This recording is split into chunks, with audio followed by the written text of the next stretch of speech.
tierras, pero son tierras que en el contexto actual de la compra no tenían como un valor específico. Lo que hizo el señor Lorca fue irrigar estas tierras, darle sembradíos y otro tipo de cultivos que le pudieran generar ingresos. Esta finca, la de Daimús, es el sitio donde Federico García Lorca estuvo en contacto con la agricultura, con el campo, con los ríos y con la naturaleza en su niñez y parte de su adolescencia. En el año 1897, 3 años después de la muerte de su esposa, de su primera esposa, el señor García se casa con la señora Vicenta Lorca. Vicenta Lorca era una maestra que había sido asignada al parvulario de niñas en el pueblo de Fuente Vaqueros y al conocer al señor García desarrollan una relación y se casan 3 años después de la viudez del señor Lorca. El 5 de junio de 1898, como ya había dicho, nace Federico del Sagrado Corazón de Jesús García Lorca en la misma casa que he mostrado antes, en la calle Trinidad número 4, en una habitación muy semejante a esta. La casa de Lorca es actualmente un museo que ya ha sido restaurado y renovado para recibir los turistas que quieran conocer la vida y la obra del poeta granadino. En 1902, cuando Federico tenía 4 años, comienza su escolarización. Aquí lo vemos en el centro de la imagen utilizando un sombrero y su maestro fue Antonio Rodríguez Espinosa. A pesar que eso fueron pocos años en los cuales Federico estuvo con el maestro Antonio, tuvo una muy buena relación con él a lo largo del tiempo. Hasta ahora, la primera característica de la poesía lorquiana es la influencia del campo granadino. En una frase que él eh, dijo así: amo a la tierra, me siento ligado a ella en todas mis emociones. Mis más lejanos recuerdos de niño tienen sabor de tierra. Los bichos de la tierra, los animales, las gentes campesinas tienen sugestiones que llegan a muy pocos. Yo las capto ahora con el mismo espíritu de mis años infantiles. De lo contrario, no hubiera podido escribir Bodas de Sangre. Esta imagen que está acá es una vista panorámica de cómo luce el actual pueblo de Fuente Vaqueros en la ciudad de Granada. En el año 1902 y 1903 nacen los hermanos de Federico. Acá está Federico, sus padres, y aquí tenemos a Francisco y a Concha, que nacieron en ese mismo orden que los he mencionado. En el año 1905, Federico empieza sus estudios primarios en Almería y él en sus memorias, él dejó esta frase sobre el tiempo ese en donde él estuvo, que fue a estudiar a Almería. Él dice que estuvo en un colegio de escolapios y allí comenzó el estudio de la música, que fue el primer arte con el que tiene contacto el poeta.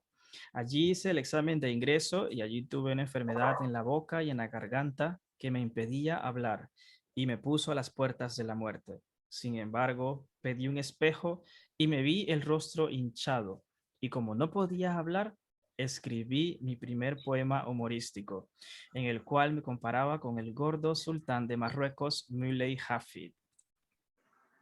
Un año después, la familia de Federico se muda a el pueblo de Asquerosa, en Granada. Asquerosa es una derivación de Aquarrosa, que sería muy probablemente el nombre original del pueblo.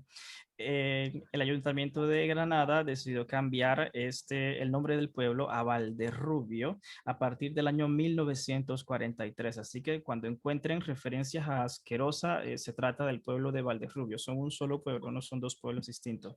Y este es el interior de la casa donde se conserva el piano que utilizaba el poeta en sus primer acercamiento con la música. En estos años 20, en el pueblo de Asquerosa, ellos tienen unos vecinos, la familia Alba.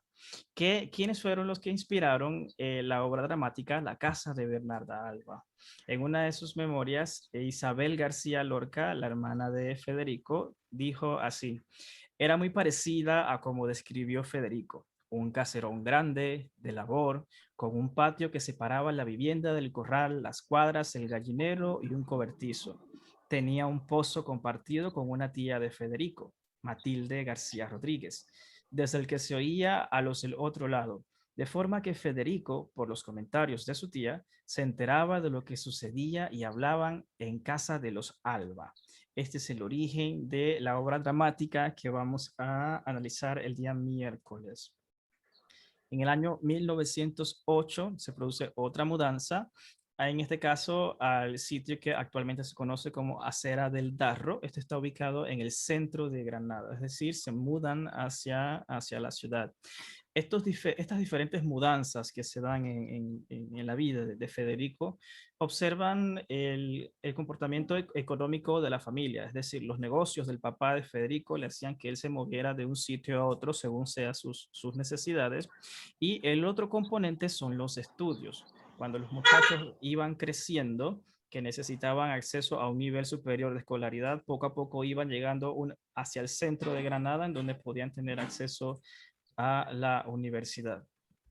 En el año 1909 nace Isabel, que es esta que está aquí en la foto, y acá vemos a Federico enseñándole a leer a esta su hermana menor. Un año después, Federico escribe este poema, este intermedio de 1900, fechado 1929, y está ambientado precisamente en el año 1910 cuando vivían en esta calle, la calle de Darro, en el centro de Granada. Esta imagen que ustedes ven acá es la vista de las fachadas. Una de esas fachadas era la casa de Federico y el resto de la ciudad de Granada. Este poema es muy hermoso, me gustaría tomarme el tiempo de recitarlo para ustedes. Aquellos ojos míos de 1910 no vieron enterrar a los muertos, ni la feria de ceniza del que llora por la madrugada, ni el corazón que tiembla arrinconado como un caballito de mar.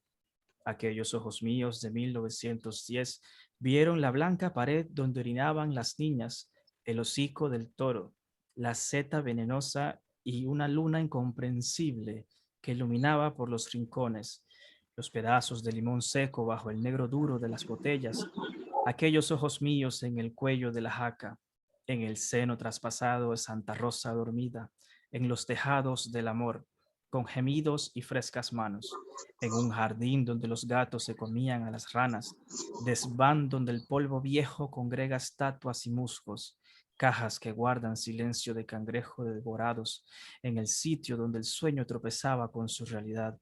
Allí mis pequeños ojos. No preguntarme nada. He visto que las cosas, cuando buscan su curso, encuentran su vacío. Hay un dolor de huecos por el aire sin gente y en mis ojos criaturas vestidas sin desnudo. La adolescencia de Lorca continúa sus estudios de bachiller y también sigue atendiendo las clases de música, sobre todo las clases de piano. En el año 1916 se inscribe tanto en la carrera de Derecho como en la carrera de Letras. En esta foto vemos a los alumnos, aquí está el profesor Martín Domínguez Berrueta y Lorca aparece aquí sentado en el segundo por el lado de la derecha. Aquí estaban visitando la Alhambra, el castillo de la Alhambra, era como una excursión de tipo universitaria. Más adelante veremos que Lorca no continuó su carrera de derecho, sino la de letras y la terminó mudándose a Madrid. ¿Okay? Que es este viaje que hace Madrid a la residencia de estudiantes en el año 1916. Fernando de los Ríos escribe a Juan Ramón Jiménez, como ya habíamos visto, Juan Ramón Jiménez es el poeta de la poesía pura, y le da una referencia de Lorca de esta manera, le dice: muy querido poeta, ahí va ese muchacho de anhelos románticos, recíbalo usted con amor, que lo merece. es uno de los jóvenes en que hemos puesto más vivas esperanzas. En el año 21 publica el libro de poemas que prácticamente fueron los poemas que reunió en su última década mientras hacía todos estos cambios de ciudades, los viajes a los campos donde estaban los siembros y los negocios de su padre y expresan la desilusión prácticamente. Tiene que ver mucho con la pérdida de esa juventud, de esa infancia, de ese estado infantil y el poeta lo recoge en esta publicación que su padre le ayudó a financiar para que pudiera llegar a la imprenta. El 13 y 14 de junio de 1922 organiza el primer concurso del cante hondo con Manuel de Falla. El cante hondo es un canto tradicional andaluz que estaba como en decadencia. Y con este músico, Manuel de Falla y Federico García Lorca deciden revivir esa tradición y reúnen a los músicos para revivir estas tradiciones que se estaban perdiendo. Del 24 al 26 se da su relación con Salvador Dalí en la residencia de estudiantes. La reunión del 27 se da precisamente en el año 1927 y fue patrocinada, la fiesta de la reunión fue patrocinada por el torero Ignacio Sánchez Mejía. Cuando este torero fallece en 1934, entonces Lorca le escribe su llanto por Ignacio Sánchez Mejía, que es una elegía a la pérdida de su amigo el torero Ignacio. En el año 28, Lorca y un grupo de amigos publican la revista Gallo. Esta revista literaria solamente tuvo 2 ediciones, no prosperó más allá de estas 2 ediciones y tuvo que ver con muchos cambios en la vida, tanto personal del poeta, con sus amistades y sobre todo con la forma y la ruptura con Emilio Aladrén. El año 29, después de esta ruptura que hace Lorca con Aladrén, viaja a Nueva York y aquí lo vemos sentado con algunas amistades en la Universidad de Columbia. El 14 de abril de 1931 en España se da un cambio político bastante grande, la proclamación de la Segunda República.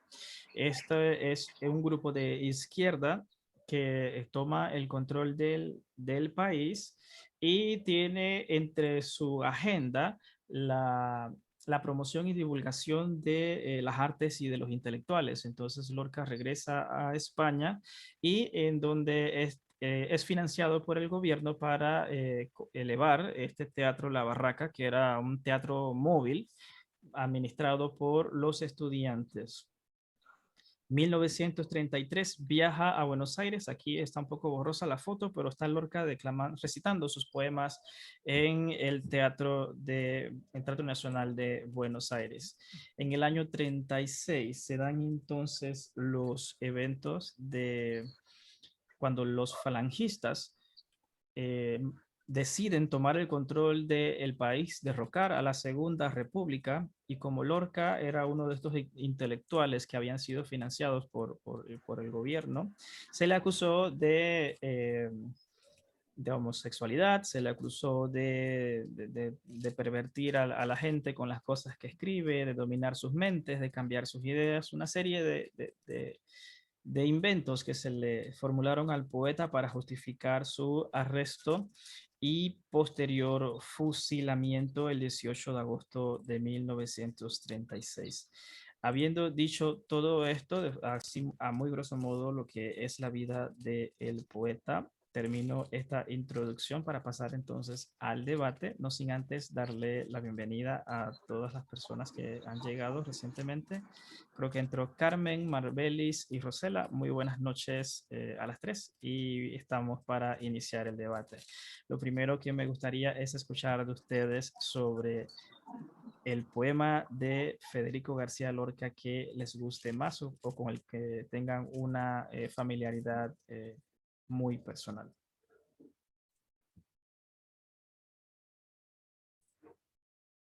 Ok, muy bien. Nicole, ¿te gustaría comenzar a ti?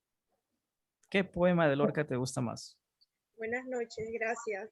Bueno, con Lorca tengo una relación extraña porque hace años intenté acercarme a él, pero creo que no tenía las herramientas y sigo hoy sin tenerlas porque es como una poesía muy simbólica, está llena de símbolos, de figuras que hay que entender. Así que no es como que este sea mi favorito porque no lo conozco tanto, pero en lo que estuve revisando estos últimos días, yo tengo 2 libros de él, El romancero gitano y Poeta en Nueva York, y sonetos, y me gustaron un poco más los del romancero gitano, creo que porque los puedo entender mejor. Me gustó La luna asoma. Cuando sale la luna, se pierden las campanas y aparecen las sendas impenetrables. Cuando sale la luna, el mar cubre la tierra y el corazón se siente isla en el infinito. Nadie come naranjas bajo la luna llena. Es preciso comer fruta verde y helada. Cuando sale la luna, de 100 rostros iguales, la moneda de plata solloza en el bolsillo. Ese fue el que más me gustó por ahora. Muchas gracias, Nicole. Sí, la poesía de Lorca tiene una construcción simbólica que desde el inicio, desde el libro de poemas, y lo podemos ver a lo largo de todos, por lo menos los primeros poemarios, hasta que llega a Poeta Nueva York y hace un cambio bastante dramático hacia el surrealismo. Carmen, ¿usted quería decir algo? Me parece. Sí, ¿Sí? bueno, me gustó esta porque la encontré un poco así como, digamos, un poco sexy. Me gustó la cadencia del verso, me gustó sus connotaciones. Ajá. Dice, bueno, también me recordó algunos libros, mejor dicho, me recordó un libro en especial, pero ahorita no recuerdo. Bueno, voy a empezar, dice así. La poesía se llama, a ver, déjame que aquí ya voy.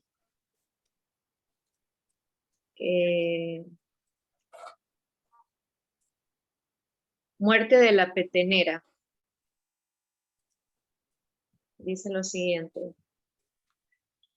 En la Casa Blanca muere la perdición de los hombres. 100 jacas caracolean, sus jinetes están muertos. Bajo las estremecidas estrellas de los velones, sus faldas de moaré tiemblan entre sus muslos de cobre. 100 jacas caracolean, sus jinetes están muertos. Largas sombras afiladas vienen del turbio horizonte y al bordón de una guitarra se rompe. 100 jacas caracolean, sus jinetes están muertos. El jinete también es otro símbolo que viene de la poesía lorquiana. ¿Alguien más le gustaría compartir su poema favorito de Lorca?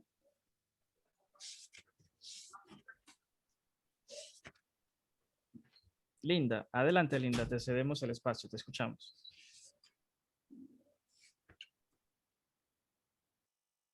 Estás en silencio, disculpa. Ahí. Gracias. Gracias a ti. No pasa nada. Bueno, me gustaría compartir, no un poema, no mi poema favorito porque creo que no he leído lo suficiente para escoger uno, pero uno que me gustó mucho y compartir un fragmento de una obra de él que propiamente no es poesía, pero para mí es poesía, realmente es poesía, ¿no? Que es Viaje a la Luna, una de sus obras. A mí me pasa todo lo contrario de lo que le pasa a Nicola. A mí entre más simbolismo tenga el autor, más me gusta. Me gusta torturarme así. Así que, bueno, entre gustos, ¿verdad? Cada quien. Aquí va el poema. Denme un segundo que tengo varias páginas abiertas. Un momentito. Aquí. Este es un soneto que son mis preferidos. Dice, soneto de la dulce queja. Tengo miedo a perder la maravilla de tus ojos de estatua y el acento que de noche me pone en la mejilla la solitaria rosa de tu aliento. Tengo pena de ser en esta orilla tronco sin ramas y lo que más siento es no tener la flor, pulpa o arcilla para el gusano de mi sufrimiento. Si tú eres el tesoro oculto mío, si eres mi cruz y mi dolor mojado, Si soy el perro de tu señorío, no me dejes perder lo que he ganado y decora las aguas de tu río con hojas de mi otoño enajenado. Hermoso, me parece. Y les quería leer un fragmento porque es un poquito extenso, pero nada más para ver, para que puedan ver la poesía pues que yo pude ver ahí. Y aunque no se trata pues propiamente de eso, sino como casi un texto teatral, ¿no? O de un guión. Se llama Viaja a la luna. Cama blanca sobre una pared gris, sobre los paños surge un baile de números, 13 y 22, desde donde empiezan a surgir hasta que cubren la cama como hormigas diminutas. Es decir, estas son como escenas, ¿no? Una mano invisible arranca los paños. Pies grandes corren rápidamente con exagerados calcetines de rombos blancos y negros. Cabeza asustada que mira a un punto y se disuelve sobre una cabeza de alambre con un fondo de agua. Letras que digan socorro, socorro, con doble exposición sobre un sexo de mujer con movimientos de arriba a abajo. Pasillo largo recorrido por la máquina con ventana de final. Vista de Broadway de noche con movimientos de tic-tac. Se disuelve en el anterior. 6 piernas oscilan con gran rapidez. Las piernas se disuelven sobre un grupo de manos que tiemblan. Las manos que tiemblan sobre una doble exposición de un niño que llora. Y el niño que llora sobre una doble exposición de una mujer que le da una paliza. Esta paliza se disuelve sobre el largo pasillo otra vez que la máquina recorre con rapidez. Paro ahí porque este es el número 2, es muy larga, pero me llamó mucho la atención porque la construcción, a pesar de que no es una poesía en sí, tiene demasiado lirismo, ¿no? Entonces creo que valía la pena como mirarlo. Gracias. Gracias, Linda. Sí, el poeta mezclaba ambos géneros. De hecho, tenemos poesías que están escritas en como un guión de obra de teatro. Edgardo, buenas noches, te escuchamos. ¿Qué tal? Buenas noches. A mí me gustaría compartir uno que se llama Llagas de Amor. Son sonetos del amor oscuro, se dice. Dice, esta luz, este fuego que devora, este paisaje gris que me rodea, este dolor por una sola idea, esta angustia de cielo, mundo y hora, este llanto de sangre que decora, lira sin pulso ya, lubricatea, este peso del mar que me golpea, este alcatrán que por mi pecho mora. Son guirnalda de amor, cama de herido, donde sin sueño, sueño tu presencia, entre las ruinas de mi pecho hundido. Y aunque busco la cumbre de prudencia, me da tu corazón valle tendido, con cicuta y pasión de amarga ciencia. Entre las ruinas de mi pecho hundido. Wow, qué fuerte. Gracias, Ricardo, por compartirnos ese poema. No sé si Rosela, si gustaría compartirnos un poema de Lorca, con mucho gusto, o Melitón, también si desean, les ofrecemos el tiempo. El que yo escogí ya, Linda, lo declamo. El soneto, el soneto de la dulce queja. El soneto de la dulce queja. No voy a decir que es el mejor de él, ¿no? Porque tiene mucho, pero ese me llamó la atención. Primero, un soneto y como una forma un poco irónica de la dulce queja, ¿no? ¿Qué queja es dulce, no? Correcto. Entonces, pero ya lo declamó Linda. Declamarlo en otra forma, no sé. Voy a decir el primero nada más. Tengo miedo a perder la maravilla de tus ojos de estatua y el acento que de noche me pone en la mejilla la solitaria rosa de tu aliento. Eso es todo. Gracias, Melitón. El soneto de la dulce queja llega bastante adentro. Rosella, ¿se anima a compartirnos? Está en silencio su micrófono. Está silenciado.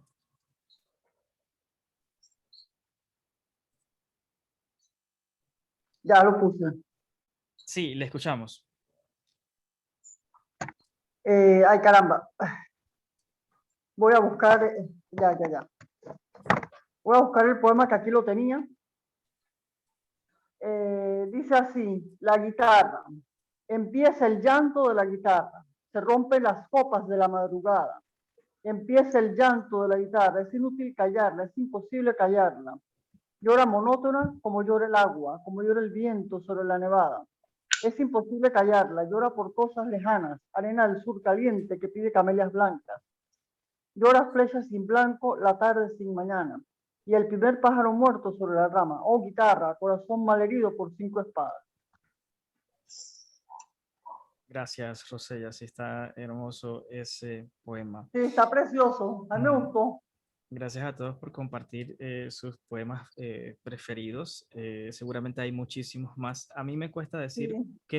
qué preferido tengo. Por ejemplo, yo en el lateral yo marco los que me gustan y arriba marco los que son que me gustan más de los que me gustaban antes. Así que estos son los preferidos y son bastantes. Es difícil decir cuál es el que con el cual me quedo, pero sí, es una cantidad enorme de poemas que nos dejó Lorca y es solo una pequeña parte de la mitad de su vida.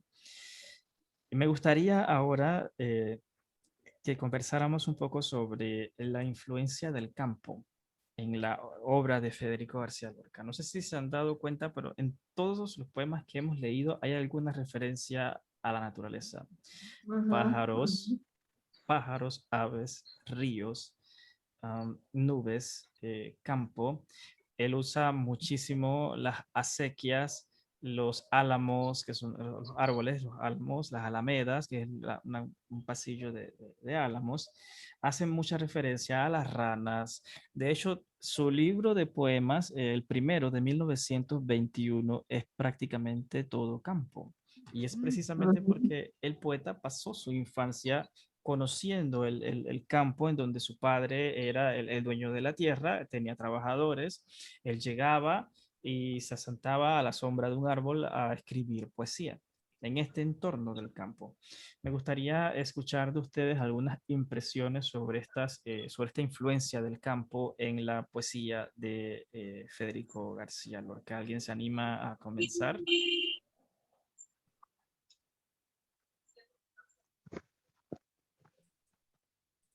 Nicole, ¿le gustaría a usted? A mí me gusta escuchar sus intervenciones. Bueno, más bien es algo muy personal. Me recuerda cuando leo sus poemas relacionados con el campo a mis veranos, porque yo soy de Chiriquí, pero desde pequeña vivo en Panamá. Entonces, entiendo ese apego que él tiene, porque era como venir de la ciudad donde todo es diferente y cada verano yo esperaba volver, ¿no? Y me recuerda mucho, no sé, me da como mucha añoranza cuando leo, por ejemplo, cuando leí Romancero Gitano, me recordaba mucho a Chiriquí y sobre todo al pueblo de donde es mi familia, que es muy, muy adentro, pegando con la frontera.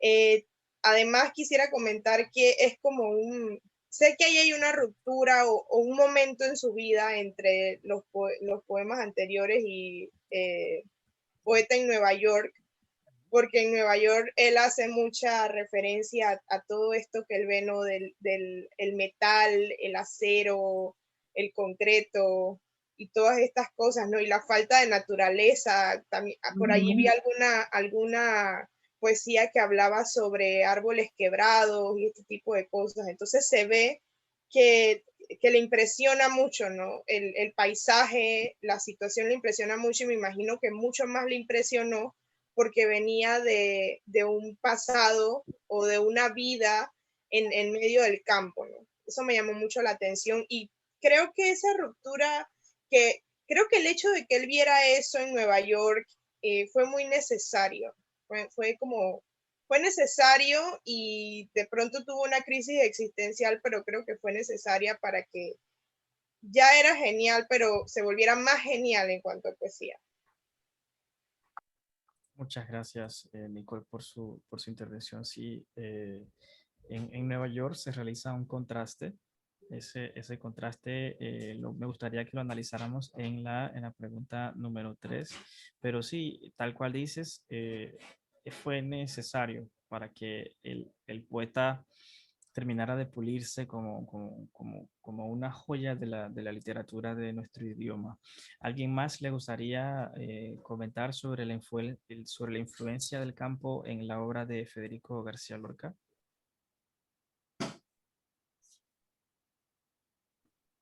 Muy bien, mientras ustedes se alistan, yo puedo comentar algo sobre lo que yo pienso.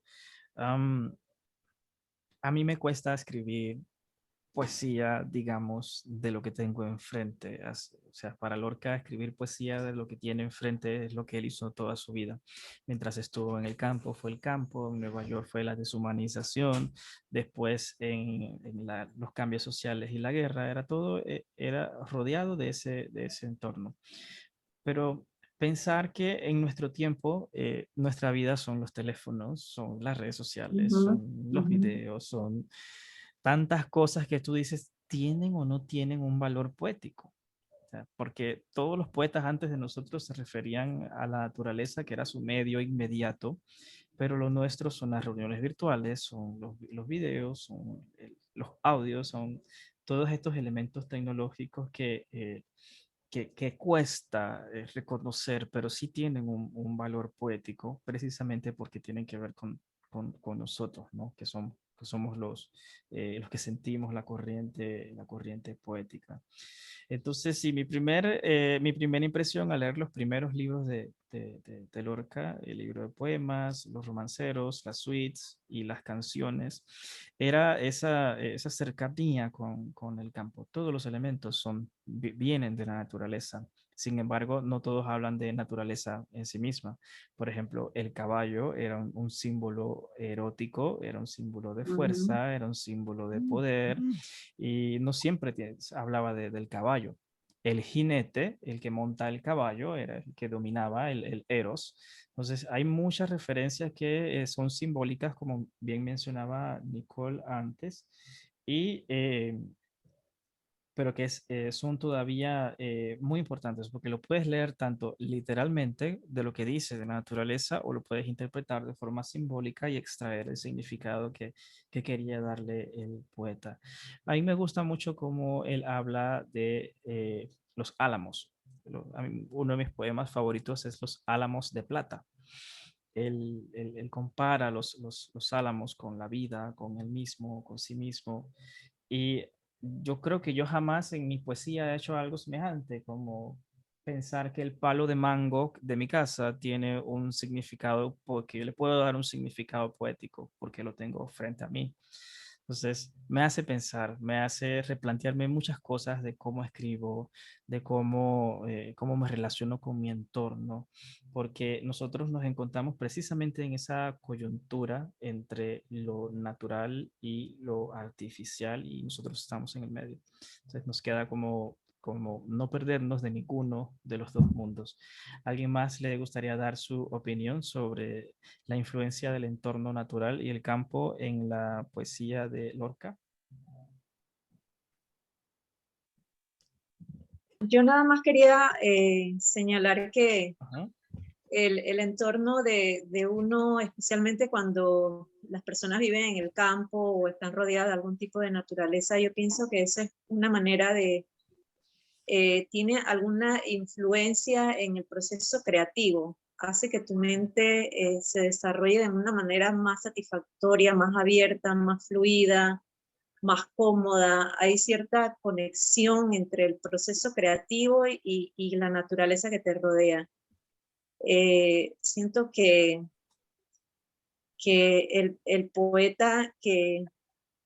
el poeta necesita de ese entorno natural, de esa comunión con la naturaleza para desarrollarse, por lo menos en alguna etapa de su creación. Gracias, Carmen, por lo que ha dicho. Tiene toda la razón y ha dicho algo muy importante. La naturaleza nos ayuda a percibir con mejor facilidad la corriente poética.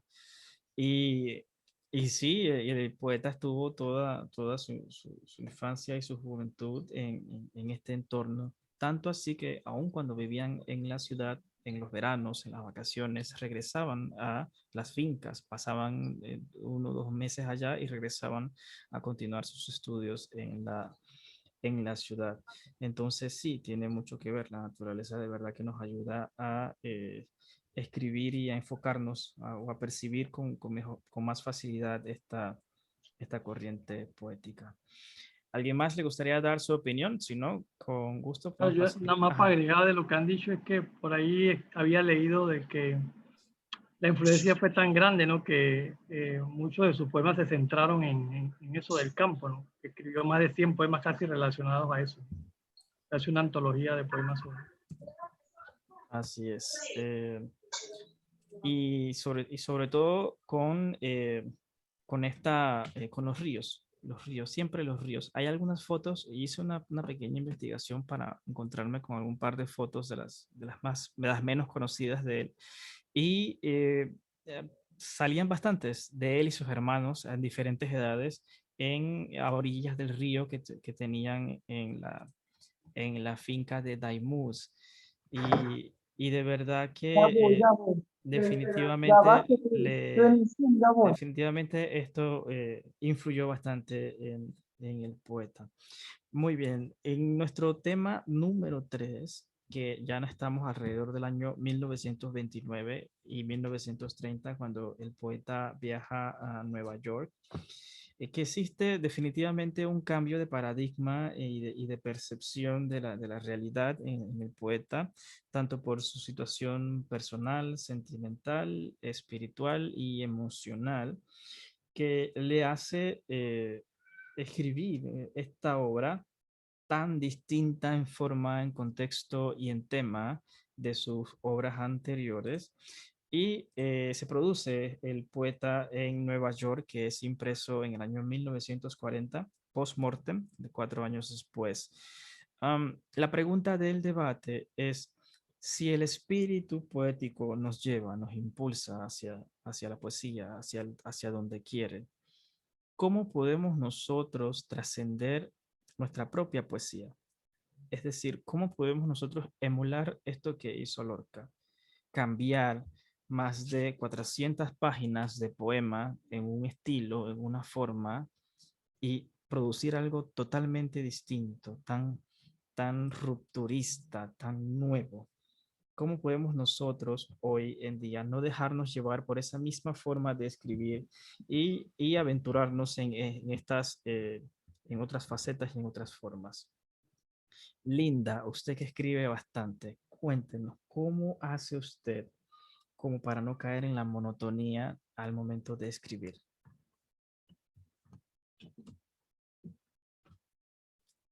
¿Estás en silencio o no? Ya me di cuenta. Vale, adelante. Ya iba a empezar a hablar con el micrófono apagado. Bueno, me llama mucho la atención el tema porque es algo que discuto incluso con otros colegas. El tema de la inspiración al escribir, de la inspiración y el tema de los temas sobre los que uno escribe.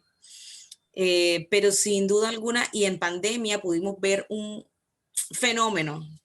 No se podía salir, no se podía tener actividad social, digamos, física, real, no se podía viajar, no se podía ni siquiera pues prácticamente salir con la libertad, ¿no? En el rostro, ¿no?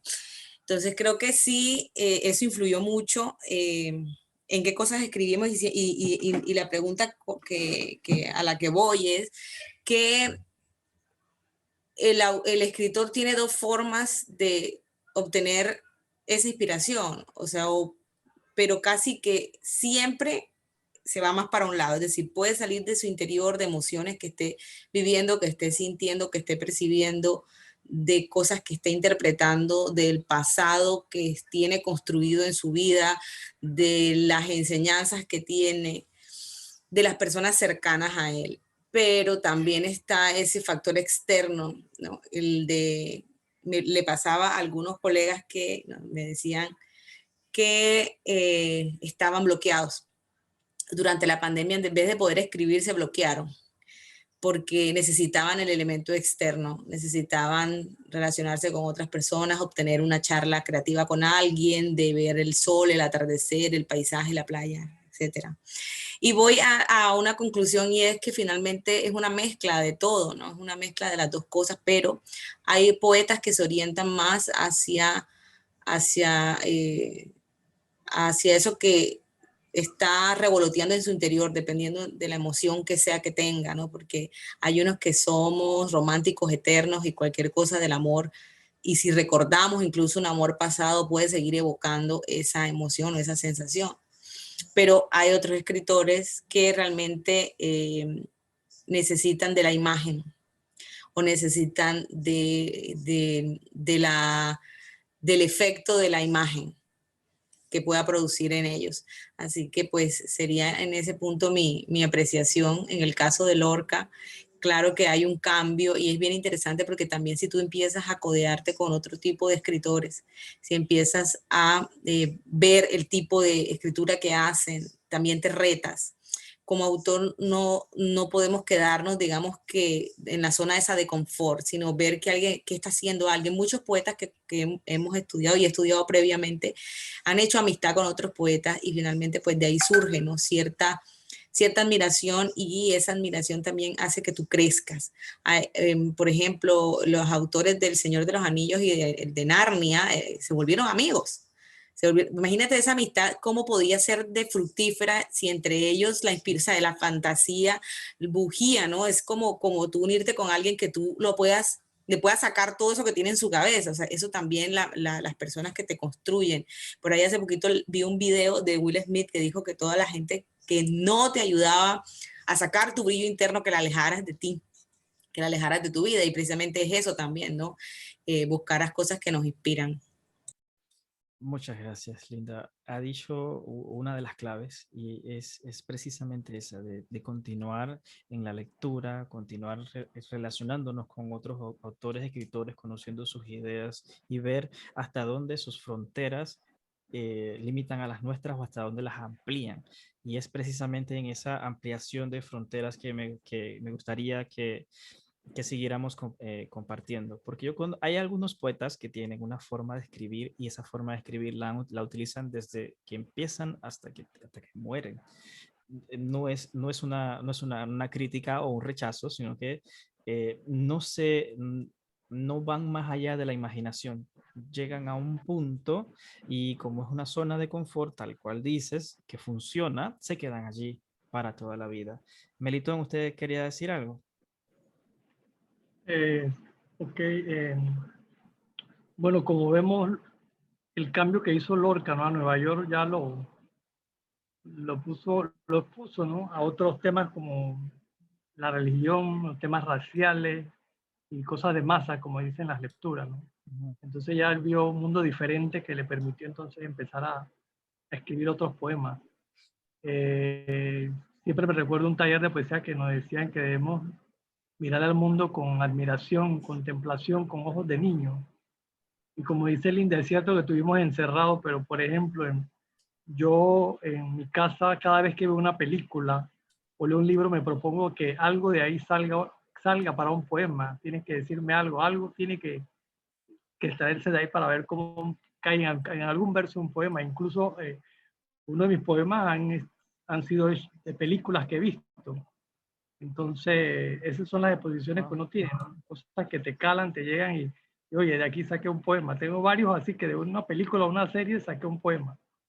Entonces, yo creo que son las exposiciones que tenemos de cualquier arte, de cualquier cosa que observemos, ¿no? Muy bien, Melitón. Me quedo con la clave que usted menciona, es sobre con qué nos rodeamos, con qué nos rodeamos. Hay una conferencia de Lorca que se llama Dime qué lees y te diré quién eres. ¿Qué estamos leyendo? ¿De qué nos estamos rodeando y empapando? ¿Alguien más le gustaría dar su opinión sobre cómo, como escritores, qué podemos hacer para no esforzarnos, sino para buscar nuevos horizontes de nuestra escritura, si tenemos en cuenta que es el espíritu poético el que nos impulsa y nos inspira y nos lleva? ¿Cómo tenemos nosotros una especie de rienda sobre ese espíritu poético? ¿Alguien le gustaría comentar? Nicole, usted escribe también poesía. ¿Cómo hace? ¿Se deja llevar por el modelo anterior o Carmen desea opinar antes que Nicole? Con mucho gusto le damos. Yo creo que justo ahora estamos trascendiendo. Esto que estamos haciendo ahora, yo pienso que es una manera de trascender. O sea, por lo menos en mi caso, yo desde un principio me concreté a un número muy reducido de poetas que me gustaran y de ahí nunca quise experimentar más.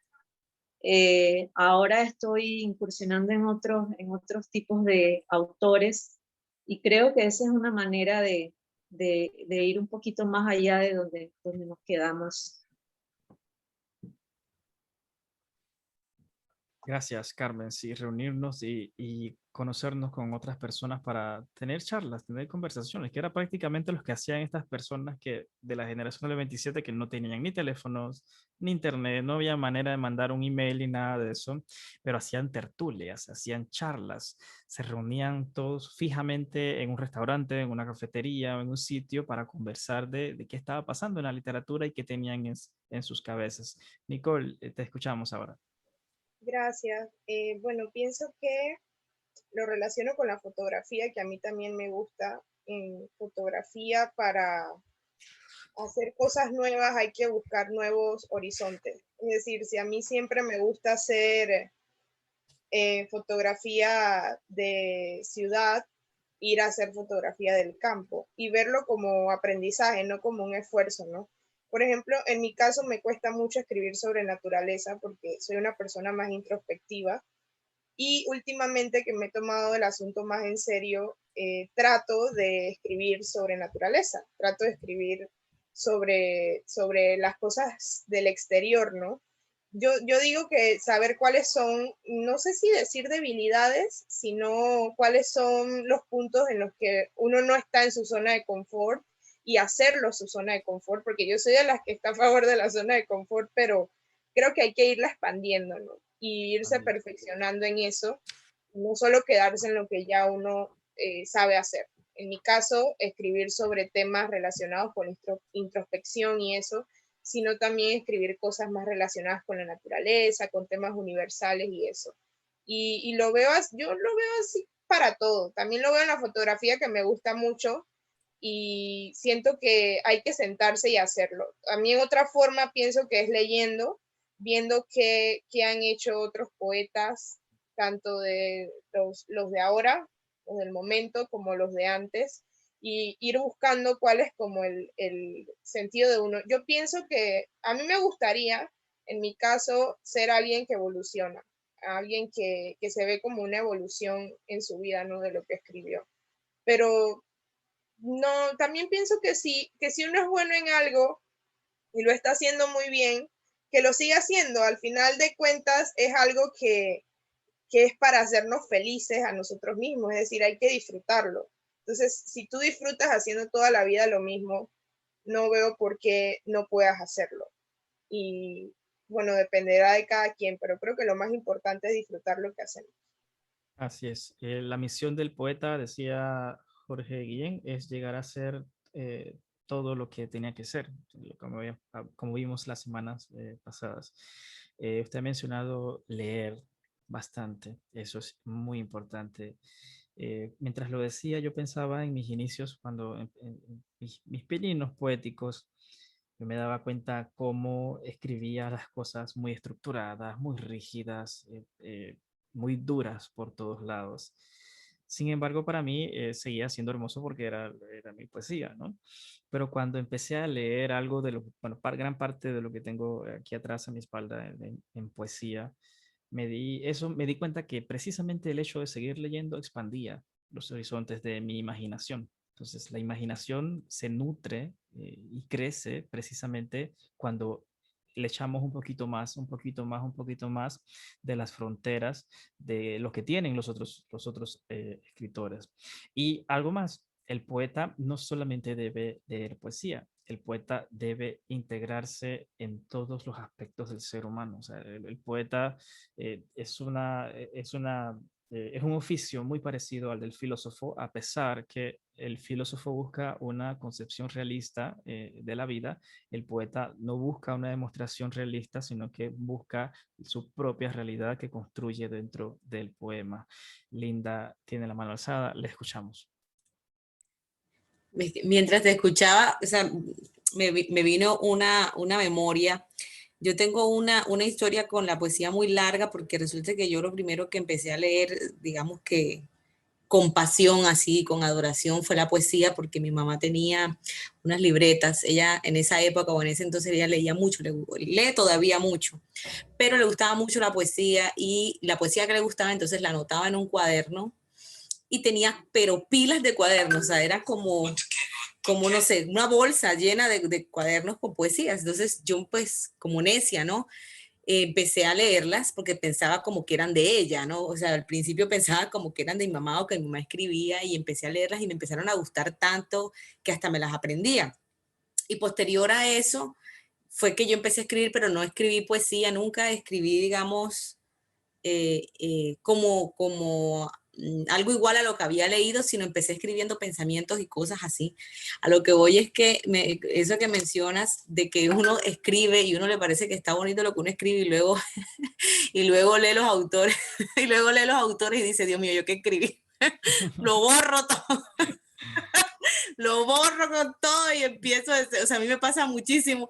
Yo por eso, yo cuando me dicen, no, ¿cuándo vas a publicar otra vez? Y yo, esperen con paciencia, porque borro mucho, claro, porque uno ya ha leído y uno sabe que es una cosa, o sea, es como decir, hombre, no sé, es como escribir en primaria y en bachillerato, una cosa así. O sea, uno siente cuando a algo le falta, ¿no? Aunque todavía en el camino nos falte trecho para llegar quizás a lo que queremos ser, uno pues ya pues tiene un poquito de ojo clínico para detectar algo.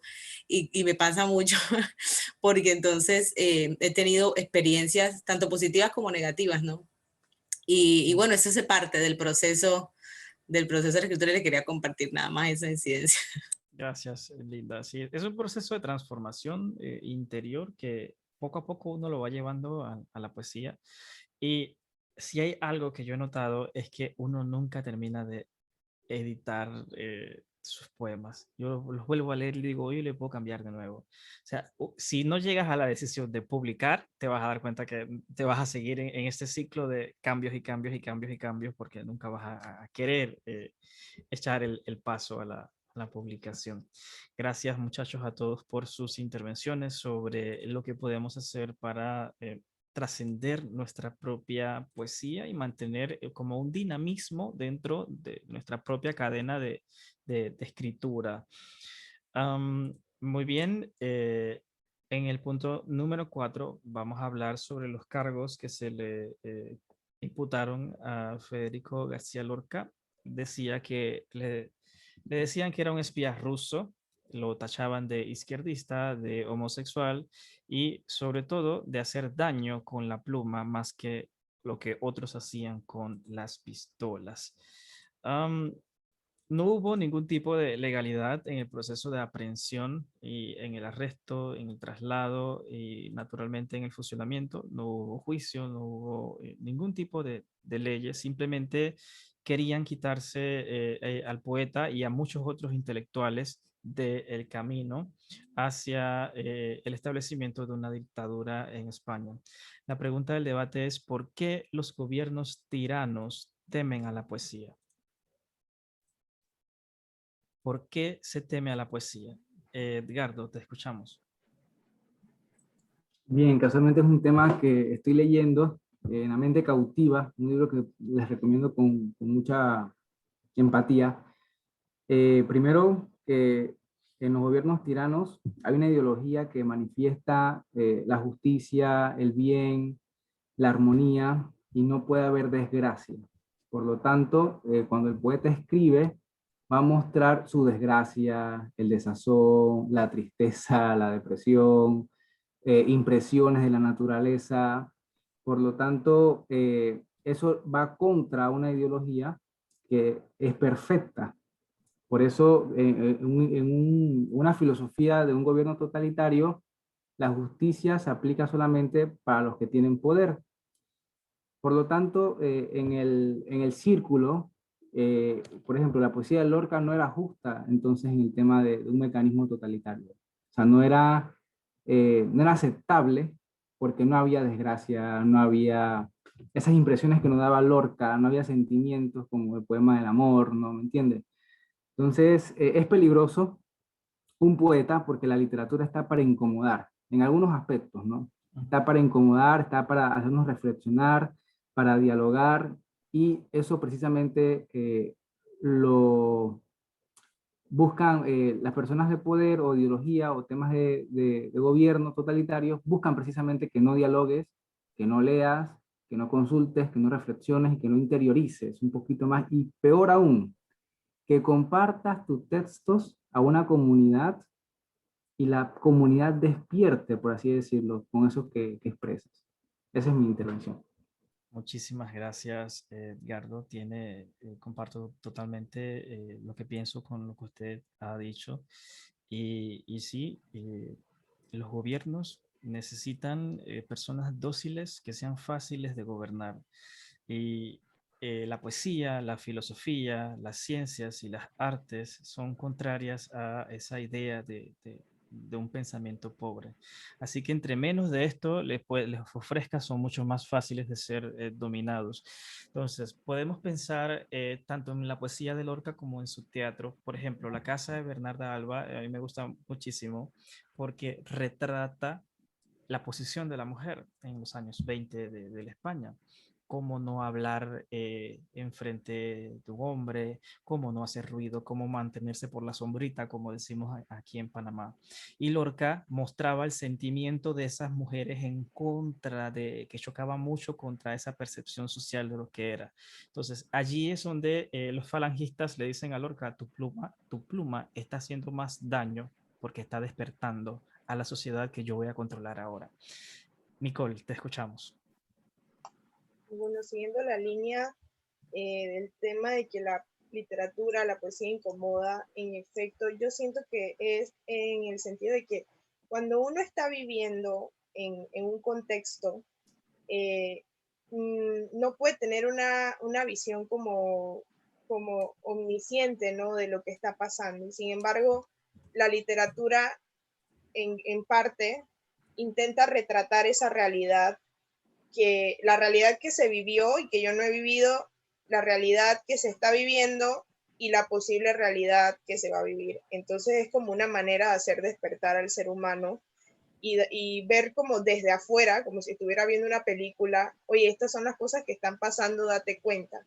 Pienso que por allí viene el tema de que sea incómoda para los gobiernos totalitarios, o no solo para los gobiernos totalitarios, porque puede ser que vivamos en democracia, pero que haya algo, ¿no? en el trasfondo del asunto que nos intenten hacer creer en ciertas cosas. Es decir, no solo pasa en los gobiernos totalitarios. Entonces creo que esa es la incomodidad con la literatura y con la poesía. Y la poesía en particular, porque la poesía exalta el pensamiento, la poesía exalta esa idea de el humano siendo libre, ¿no? ¿Y qué es libertad? Uno se preguntaría, bueno, libertad es poder leer y escribir sobre lo que a mí me gusta, sobre cómo me siento. Y eso es precisamente lo que nos quieren, que veamos, que despertemos, que visualicemos desde una perspectiva externa lo que está pasando. Desde mi punto de vista, eso es lo que incomoda de la literatura, no solo en los gobiernos totalitarios, sino en general en la sociedad. Y creo que por eso está el trasfondo de que a mí me parece que, por ejemplo, un país como Panamá, que hay tantos recursos, el hecho de que no se lea o no se exalte la lectura no es por casualidad, sino que hay algo allí que no está sucediendo o que no quiere que suceda. Entonces, bueno, lo dejo por allí. Ese era mi comentario. Muchas gracias, Nicole, por su intervención. Melitón, ¿iba a intervenir? La escuchamos. Estuve leyendo por ahí un comentario que hizo una escritora iraní que se llama Sarna Fisi. Ella resume que los dictadores le tienen miedo a la escritura porque revela la verdad y eso es peligroso, que es lo que han estado diciendo Nicole y Eduardo. Para ellos es peligroso porque la gente abre los ojos y se va enterando de las cosas que suceden. Entonces, por ahí viene el tiro, ¿no? Y ella escribió un libro donde dice que trataba de las mujeres que leían libros prohibidos en la época de Ayatollah Khomeini y la expulsaron de la cátedra de la universidad y todo. Entonces cosas como esas van sucediendo. Recientemente, ¿se acuerdan cuando murió Ernesto Cardenal? Estaban velando cómo llegaron del gobierno de Ortega a hacer sus manifestaciones y sus cosas. Incluso ya el hombre muerto, deja que lo entierren, pero no. Era tanto la rabia y el dolor de todos los que le escribió. Supongo que se acordaban de los famosos salmos que le escribió a todos esos regímenes dictatoriales, ¿no? Entonces es eso, ¿no? Que no, ellos no quieren que la gente se entere y como decía Eduardo, cosas que van en contra del régimen. A mí no me conviene que esto suceda. Siempre me recuerdo de Granja de Animales también, que me gustó mucho. El libro dio vuelta que no se lo querían publicar, pero porque era la sátira que le tiraba al gobierno ruso y por más que decían pueden haber otros dictatoriales, pero era la lupa y no podía, ahí era la contradicción y no querían, ¿no? Entonces es eso, ¿no? Y creo que anteriormente estábamos hablando de si se escribe o no se escribe de política, pero ahí donde están los riesgos, ¿no? Que uno asume. Al final mira cómo terminó Lorca, que es lo que estamos hoy hablando de él. Sí, ahí están se asocia mucho a lo que debatimos la semana pasada. Muchas gracias, Melitón, por su intervención. Yo, cuando descubrí que como ser humano, además de un ser social, también soy un ser cultural, que la evolución nos ha hecho seres culturales. Desde que descubrí eso, me di cuenta que podía tomar la cultura en mis propias manos, como decir así, tomar la justicia por las manos. Me di cuenta que podía tomar la cultura por mis propias manos. Podía yo leer, podía buscar, podía crear, podía reunir gente, hablar de literatura sin esperar que nuestros gobiernos o nuestras organizaciones del país hiciesen algo por eso. O sea, y esa es mi misión, la que he tomado sobre mí. Despertar en las personas ese mismo interés por la cultura, por el arte, por la lectura, para que conozcamos este mismo disfrute, el disfrute que yo siento al compartir, al leer y al buscar. Habíamos estudiado también, creo que fue Jorge El Guillén, el que decía que la poesía surge de todas las capas del individuo. El poeta escribe de todo su ser, le da voces a esas partes y escribe a partir de esa totalidad. Y las realidades, en contraste, la vida lo que busca es administrar a la persona en sus diferentes partes, lo individualiza, no lo lleva a ser parte de algo, sino que lo lleva a reducirse a la soledad de tan solo el sí mismo. Y por eso es que la poesía tiene este abandono a nivel, digamos, a nivel económico, a nivel institucional y a nivel general, pues, del mundo. Y no le ocurre solamente a la poesía, es un destino que comparte sobre todo con la filosofía, que ocurre lo mismo.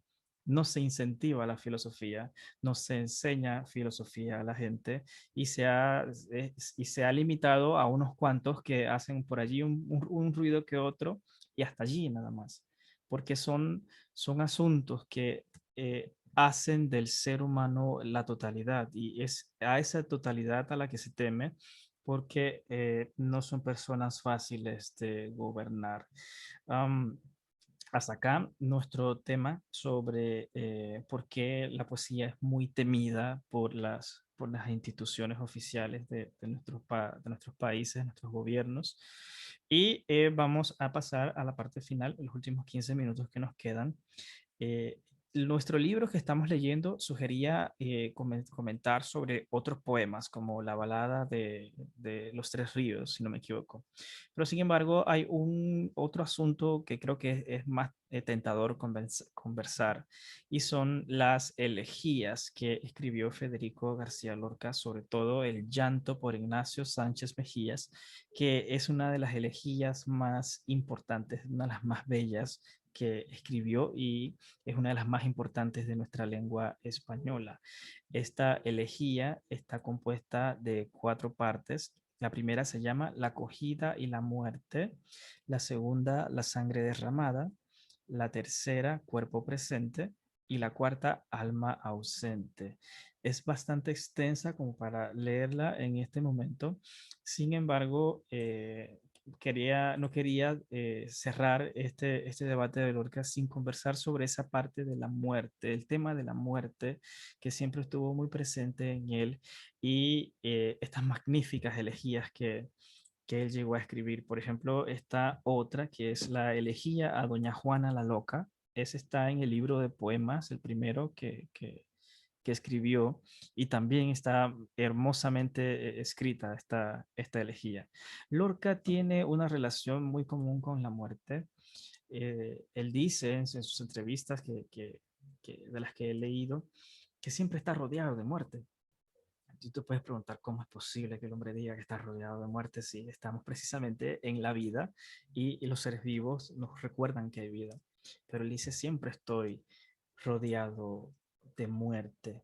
La pregunta del debate tiene que ver con esta forma de escritura llamada elegía, en donde se recuerda a algo que se ha perdido y la relación que tiene Lorca con la muerte en sus poemas. No sé si alguno de ustedes desea intervenir.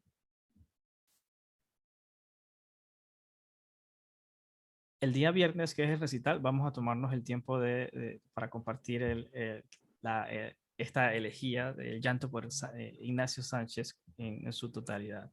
Melitón, ¿desea intervenir? Bueno, bueno, la muerte es algo que de repente no quisiéramos hablar de ella, por ejemplo, pero a veces el dolor llega tan grande que quedas escribiendo. Por ejemplo, yo también he escrito elegías cuando murió mi mamá, cuando murió una sobrina que 2 días iba a cumplir 15 años y muere ella a los 14, ya prácticamente va a cumplir. Eso fue un golpe duro. Le hice una elegía. Entonces, acá Lorca fue lo que pasó. Entiendo que el señor el torero les había ayudado a pagar una celebración que ellos habían tenido, ¿no? Entonces también es por eso cuando sucede el evento, el sentimiento, el dolor, porque era una persona que ellos conocían, que ellos habían vivido con él y él escribe, ¿no? Estos poemas de elegías para el señor y es eso, la muerte en verdad. Si tú me preguntas, quisiera como dijo el poeta anterior, muerte a lo lejos, que al final vivió 91 años, de ahora por allá bien lejos, ¿no?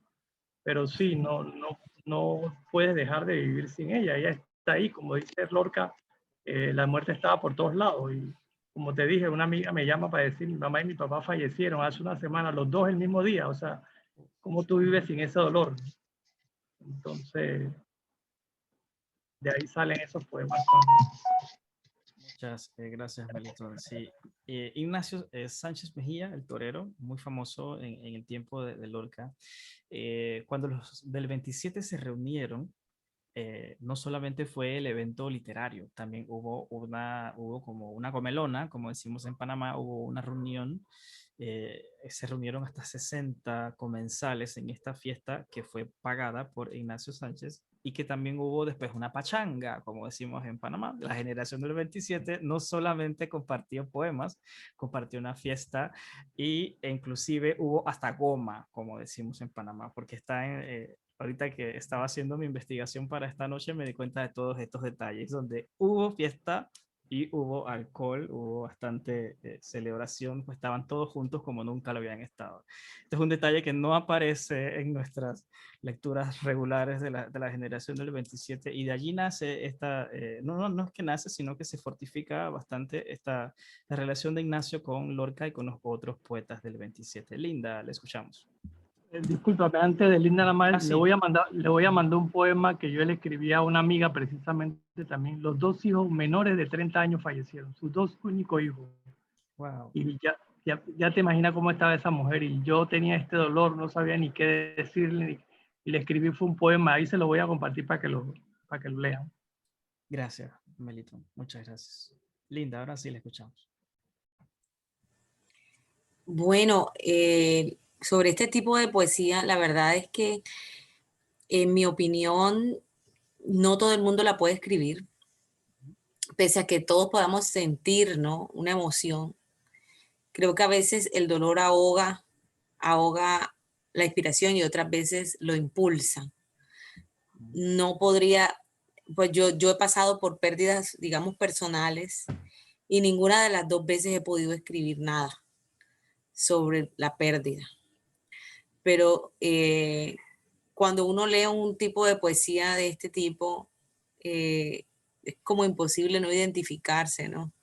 Hay momentos en que eso abre como ese camino para que el poeta se pueda expresar y pueda transmitir una parte, porque sé que no es ni el 50% quizás de lo que está sintiendo, pero una parte y solamente ese pedacito nos llega, ¿no? Lo que es impresionante.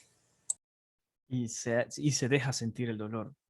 Las elegías tienen esta particularidad que tú sientes, te metes en la carne de la persona que está sintiendo, transmiten el dolor con una facilidad que tú dices, wow, así como yo pienso igual que tú, es un tipo de poesía difícil de escribir porque a veces el dolor no te deja, no hay palabras, porque las palabras a veces se quedan muy cortas para lo que tú sientes.